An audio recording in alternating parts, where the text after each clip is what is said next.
YouTube? That's here, and today I'm going to be bringing you a battle from a local tournament I played last Friday. This is going to be probably the last video, maybe one of the last videos I really upload that has Mega Gengar in it, because this video is really just going to be talking about the Gegarite quickban from OU. Now what that means is, it's on Smogon of course, that's where most battles are usually played, and what that means is you can't really use Mega Gengar in battles anymore, and I think this is a great vid to showcase the real power of Mega Gengar, and to give him like a good send-off. So let's just start the battle. Sorry, I'm getting over a cold. You might notice my voice is a little bit different. So, this is actually a girl that I played against, so it was really weird because she was like really good. And I'm not meaning that to be like sexist in any way, but you don't see it that often. So right off the bat, I go for a flamethrower with my Togekiss, and it's going to hit Skarmory, but it's not going to kill, obviously. And this is my Choice Scarf Togekiss. You see I go for Spikes because Skarmory can't really get Stealth Rock yet. So the withdrawal is going to happen, obviously. Don't want to fight against Choice Scarf Togekiss all day. Going to go into Umbreon Special Wall, and I'm going to make sure it's a Special Wall after seeing how much damage his Flamethrower really does. Like pretty much leftovers are going to be able to heal it back up. So I really can't stay in here. I'm just going to switch. I'm expecting probably Toxic, which it goes for, and that's fine. I just wanted to get my Sandstorm up just to make the residual damage from the Sandstorm stick. Not really stick, just negate the leftovers. And I can get my rocks up too. Anyways, so since things are going to be slow for a little while, I'm going to start talking about Mega Gengar. What Mega Gengar brings to the team is Shadow Tag. It's its ability after it Mega Evolves, and what Shadow Tag does is, unless you're a Ghost type, you cannot switch. So, that's pretty much everyone really thinks of the best ability in the game. Most people would either say it's either Wonder Guard, or that thing Shedinja gets, or Shadow Tag.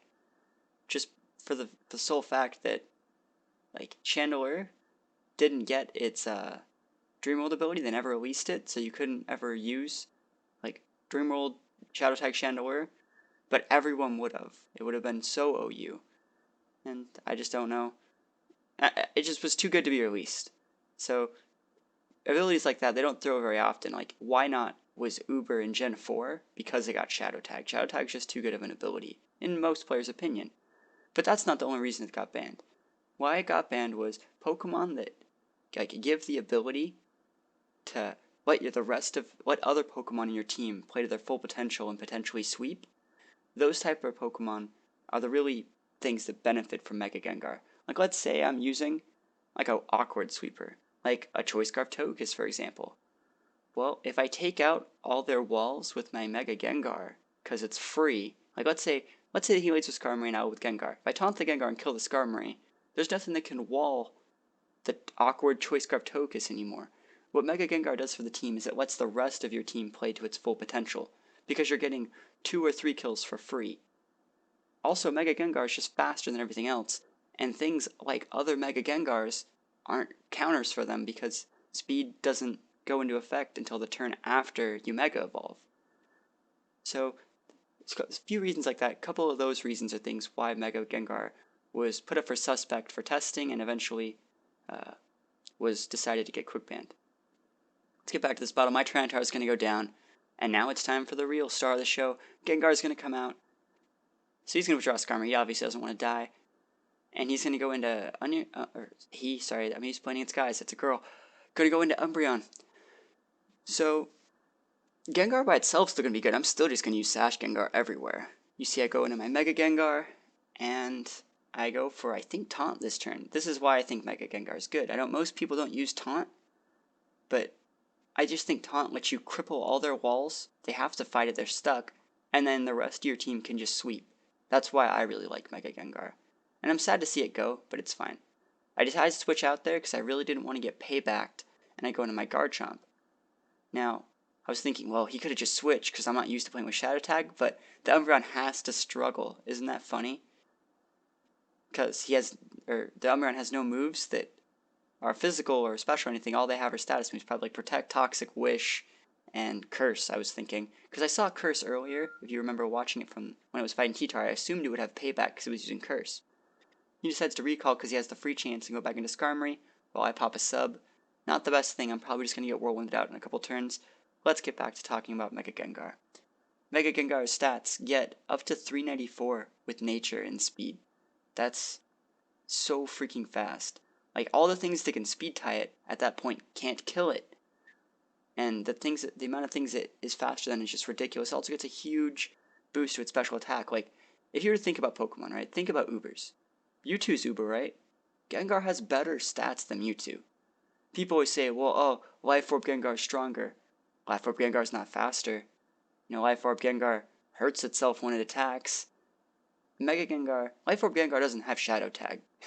I think Gengar just provides way too much support for the team to be left around in OU. Because when I play on Showdown, I think I was going like 20-1 or 20-2 just by Mega Gengaring people. And it's not to say that it takes no skill, but the amount of skill it takes to play a Pokemon like this is so limited.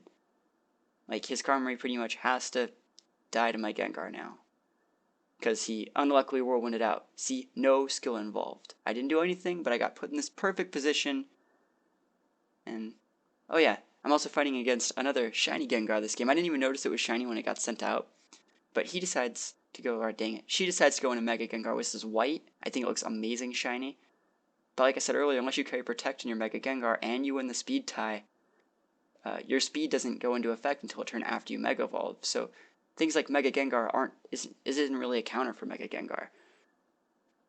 This is where the battle's pretty much gonna start going crazy, and Mega Gengar is gonna take its toll on